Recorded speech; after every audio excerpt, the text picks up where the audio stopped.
Time's up. Let's do this.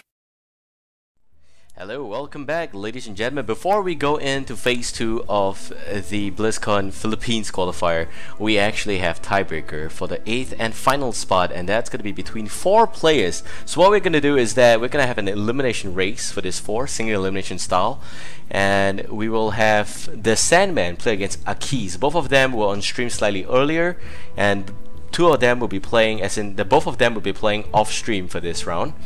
torpe51 versus WaningMoon will be played on stream, and this is all going to be a BO1. So once both games are done, we will do a BO1 between the winner of torpe51 versus WaningMoon, as well as Sandman versus AkisS, and the winner of that will fill the 8th and final spot going to phase 2, which will happen at about 6:50 or around 7 p.m. And then it will be a 3-hour grind fest for everyone to finish up the single elimination, and it's gonna be a BO5 for that. For now, it's only gonna be a BO1. So without further ado, I hope you guys enjoy whatever we've brought you today. I'm Babael, with me is Katips. How can I forget introduction? So bad of me. That's fine. Thanks for having me. It's been a long day, but we still have quite a fair bit to go. Pretty exciting matches, lots of upsets, and yeah, for now let's go into the tiebreaker for 8th place. Yep, so we are now waiting for WaningMoon and Torpe to begin a game. And meanwhile, I'm also preparing for a separate set of list of qualifier for all the qualified people who are going in through to the second phase here. So just to let you guys know, Chalk came in first with 6-0-0. And that's with his Hunter, Warrior, Warlock deck. He might change this in phase 2. Players are allowed to do that. Hyper Venom coming in hot in second seed, and he is 5-1-0 with 15 as tiebreak score. He does bring with himself a Hunter, Priest, and Warlock. And for Scruffy Coco comes here with Priest, Shaman, Warlock, 5-1-0. He's in 3rd seed there. And 4th seed is Carnage, who they lose in the final against Chalk for the phase 1 there, and he is now in 4th spot with Hunter, Rogue, and Warrior. And also next in line we have Motaka with Druid, Hunter, Warrior as well. Staz, the renowned Philippines player, as well as the June SMN Philippines champion and numerous Battlestone weekly champion, is going in here in position number 6, or rather rank 6, and he's going to be bringing with him Rogue, Hunter, and Warlock. YAJ is in rank number 7, and YAJ will be bringing in with himself Rogue, Shaman, and Warlock. And the 8th and final spot, yet to be filled here, will be done once we're done with this tiebreaker. BO1, so I think the nerves on these guys are really crazy, because you never know. This might just be the start of their journey to winning $250,000 worth of prize pool. A small portion of that, of course, is $100,000 USD. In first place for BlizzCon Hearthstone World Championships, and that's the ultimate prize at the end of this long and arduous journey. So that said, we have with us here both of these players. They're just waiting to select the deck here, and BO1 is really crazy because you don't know what you are going to bring. So let me just say the decks that WaningMoon brought with him: Rogue, Hunter, Paladin, and Torpe brings with him Druid, Hunter, and Warlock. So what do you think they're going to bring? I just want to point out first, I like the naming. You know how WaningMoon always has very interesting naming conventions for his decks. You really can't, even if you try to stream snipe them, you have no idea what he has in these decks based on their names alone. Yeah. It's crazy. So, meanwhile, I have to do an announcement for all of you who are watching that are from Thailand or Indonesia. Your qualifier is going to be happening next week, and that's Saturday for Thailand, Sunday for Indonesia. Always remember to sign up in advance, and we'll be bringing you more BlizzCon Community Qualifier in Southeast Asia. For all of you watching that are from Singapore, you guys get the benefit of playing last, and that's also gonna happen on 30th of August, which is the weekend after, and it's a Saturday full day. I'm expecting a lot of players for that as well. That's it. We are now waiting for them to start the game. They are still taking time to decide, and I'm not surprised. Very crucial game. Absolutely right. Their tournament career is on the line with this best of one, so whoever loses this goes home. No more shot at the qualifiers. unless you're a top 16 in America's Legends. For this month, right? This is For the this last month as well. This is the cutoff month, so you're gonna have to be top 16 legend in this month just to qualify. So far in Southeast Asia, we've got 2 players who have qualified for the Americas Qualifier Tournament, and that's the regional one where top 4 will represent America's region or server as a whole, and will play in the BlizzCon Hearthstone World Championship. So far, first of them is Shiny Pants from Singapore. He was last season's 4th, I think, or rather the season before that, season 3's 4th place. And the other guy is Fizda, who qualified through the Malaysia Qualifier for BlizzCon last week. And both of them will be playing in the Americas Qualifier Tournament. So definitely keen to have more than 1%. In fact, we are now at 2% of the entire qualifier, I think. For Southeast Asia, we will have more than that. I am hoping that we have at least 15%, so that we have a good shot at that. But that said, the game's going to start right now, and WaningMoon's going to be taking the top half of this board, also known as the left-hand side. And I'm actually reduced to saying it's the left-hand side. So the left side is WaningMoon, and on the right side, torpe51 going to be playing as the Hunter. Left side is WaningMoon on his Rogue. Yep, so WaningMoon, based on his opening mulligan, is going to be packing a Miracle Rogue. We see Edwin Van Cleef, Gadgets and Auctioneer. Very nice. Let's see if it's enough for him to be able to stop the onslaught of a Hunter, which is strong from start to finish. And if a Hunter is able to basically snowball his lead, snowball his minion advantage, and Rogue is not able to deal with all of the beasts and not have a lot of value from his removals, then it could be potentially bad for him. So Undertaker coming down now for Hunter. We saw that wreck face pretty much in the last set. Undertaker, a really nice card for Hunter right now with all of the Death Rattle stuff that the Hunter can pack. Nerubian Egg, Web Spinner, and right now Web Spinner is going to come down. Undertaker is going to go up to 2-3, and that's a strong first turn for Torpe. Yeah, I mean, look at that Undertaker. 2 and 3, 1 and 1 there coming up from the Web Spinner as well. That's gonna deal like a total of 3 damage and 4 toughness in total. And Rogue, they are not really equipped to deal with this kind of scenario. Yeah, you might want to try and kill the Web Spinner. You have to do it with the dagger, which is kind of like a free easy kill, but she does take 1 damage, and it spawns a random beast for Torpe. Yep, that's right. So Web Spinner is gonna go down. Let's see what Torpe's gonna get from that exchange. Scavenging Hyena. Scavenging Hyena, not so bad. I guess he can play that in his second turn. It's not gonna have any Death Rattle, so Undertaker's not gonna get much value from it. Maybe he can choose to play something else with Death Rattle. Okay, he's just gonna go for Hero Power and 2 more damage. Gonna bring down WaningMoon down to 23. WaningMoon now, turn 3. His options are he can coin into some spells into Van Cleef. Maybe he can coin into Deadly Poison into Van Cleef. Yep, he's just gonna do just that. So there we go, 6-6 on the field, Edwin Van Cleef. And a 3-1 dagger just went down the drain there. So effectively he just used Deadly Poison for 1 charge, but that's good. And here comes the Mad Scientist. Unfortunately, Undertaker's taken out already, and Mad Scientist here will not be able to give him the extra boost. The funny fact is that I think Undertaker was at 2-3, right? Yep, that's right, 2-3.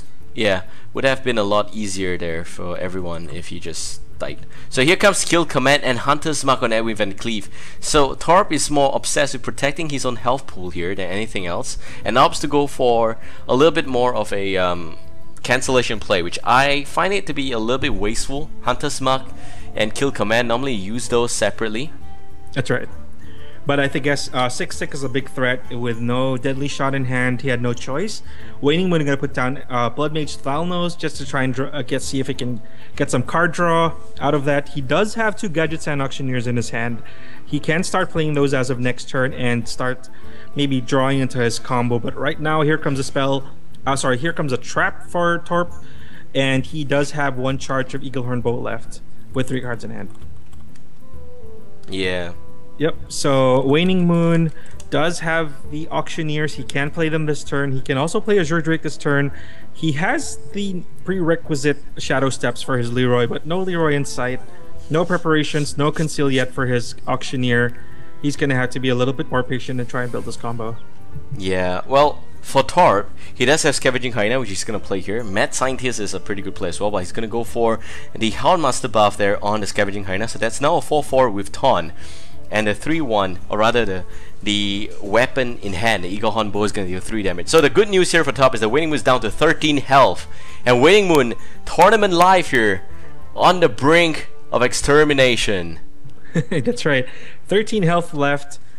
Not very many options. You do get the preparation. He can play Auctioneer, but I don't think he's going to have enough mana to deal with the 4-4 and the 4-3 and the hero power and the bow remaining. And of course, Torp can still run out of steam. He does have 2 cards left in his hand. Lots of cards still left for WaningMoon, so he might still be able to clutch this out if he's able to remove all of the threats from the side of Torp. I know he can play SI Agent to kill the 4-3. Of course, you need to play something before that, but that's not the point, right? So you play SI Agent, and then you can kill the 4-3. Then you do the Blade Flurry. I think that's only going to cost a total of 3 mana if you play that with preparation. The bad news is you're going to have to blow most of your spells there. And he goes for that. He goes for preparation. He draws 1 card. He gets Shift. He can shift something here. He's going to sap instead. He's going to sap the Taunt. Is he? Yep. Okay, he's gonna accept the taunt, and he will be killing the Hellmaster. He gets Leroy Jenkins, so the full combo is in hand already. Yep, but at 30 health, Torp is a little out of range from the triple Leroy. That's just 18 damage. No cold blood in hand, and yep, he does have no way to kill the Gadget Sun as well. That's right. Yeah. So that's 18 damage potential from WaningMoon with Leroy. He's not gonna have enough to kill Torp just yet. Torp still has a full bar of health, pretty much. Still has 1 charge off of his Eagle Horn Bow. Let's see. How's his hand looking at right now? Okay, Mad Scientist coming into play. Yeah, Scavenging Hyena, Web Spinner again. So here, I guess it's really a lot of superpower here, and also gonna use the hero power just to deal a little bit extra damage there. Not gonna waste the charge on the bow. So here comes the Conceal. Oh my god, that's just exactly the card that WaningMoon needs right now, just to keep the combo alive. Backstab as well. Backstab there is gonna kill the 2-2. Cold Blood. Oh, Leroy is gonna get a huge buff next turn. So and it's do you think there's still a chance for WaningMoon? Can he still pull off the miracle? Yes, he definitely can pull off the miracle. But now, looking at Backstab again, he's gonna have to run the dagger into 1-2. If not, it's gonna get buffed. He needs to be careful here. He doesn't care about that, and here comes the secret. He's actually gonna go for face first, and the buff on the hyena was not needed, but the SI agent's gonna take care of that. WaningMoon's got all of that planned out already, and we do see Leroy Jenkins, double Cold Blood, sorry, not double Cold Blood, double Shadow Stab, 1 Cold Blood, 1 Conceal, and that's gonna deal a total of, let's count, 6, 12, 12 plus 8, 18, 18 plus 4, 22, all in 1 turn. 22 damage all in 1 turn. Oh no. He knows it's not explosive trap. It could be either the freezing trap, or it could be snipe. It's not snipe because the SI agent survived, so it's not snipe. So what is it? It should be a freezing trap. It's just gonna conceal here. Cold Blood. Okay, that's good. Yep. So it's still a long climb from WaningMoon. We still don't know what that trap is. Could be freezing trap. Very likely it's freezing trap. Oh, but the snipe top deck though. Ooh. Oh god, if he plays Leroy like that, oh, snipe is just really gonna slow down Leroy by a lot. Oh, it's gonna kill Leroy pretty much. Bye bye Leroy. What he can do here is play snipe and play this. Just play the Savannah High main. Just do it. You know, just play Savannah High main. And effectively, your opponent is down to 11 health. Okay, he goes for hero power, so there's no Savannah here. He might want to play Jungle Panther. Jungle Panther is fantastic because it is in stealth mode. You cannot really deal with it unless you've got Blade Flurry. There's nothing else that can deal with Jungle Panther. Yep, but it still is a good target for Houndmaster, so that's still a chance for him to come out. Okay, he's gonna go for face. Okay, gets Naruba Web Lord. Yep. Needs to be very careful. It's a snipe right there, so that means no lethal for this turn here for WaningMoon, and that also means that Torpe might just snatch this under his nose. He has got a full combo. He gets the freezing trap correct, but he does not know the next one is actually gonna be Oh my god, does he have enough for lethal if he doesn't use Leroy first? He cannot play Naruba Weblord, that's the problem. Yep, so That he's gonna is the problem. Does he have... Oh, he gets Cold Blood again. Okay, so maybe he can make up for lost damage and do like 12 damage? 12? 12 is good? Does he have enough to put down and do Leroy and do the combos that he needs to finish it off? He can only do Leroy once. Oh, okay, he's gonna go for that. So he knows it's not activated via freezing or anything like that, and he knows it's not explosive trap. Oh my god, don't drop Leroy. Oh my god. That's a snipe. He was betting it was snake trap. There is no snake trap in his deck. I don't think so. Oh, he just lost Leroy Jenkins. You gotta be kidding me. He shouldn't have done that. Leroy is just not right.